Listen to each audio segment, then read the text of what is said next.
గత రాత్రి చెన్నై విమానాశ్రయంలో దుబాయ్ వెళ్తున్న ఎమిరేట్స్ విమానం తోక నుండి పొగలు రావడం ప్రారంభించాయి. బోయింగ్ 777 విమానం టార్మాక్పై ఉంచినప్పుడు ఇంజిన్ కంపార్ట్మెంట్ నుండి తెల్లటి పొగ వెలువడుతోంది. ఘటన జరిగినప్పుడు విమానంలో ప్రయాణికులెవరూ లేరు.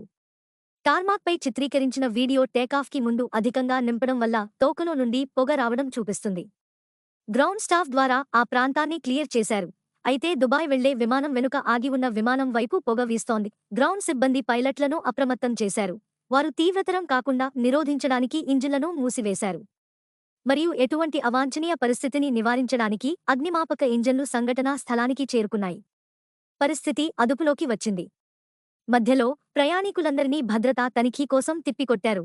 చెన్నై విమానాశ్రయం అధికారిక విమానంలో దాదాపు 300 మంది ప్రయాణికులు ప్రయాణించాల్సి ఉండగా విమానం ఎక్కేలోపు ఈ ఘటన జరిగింది.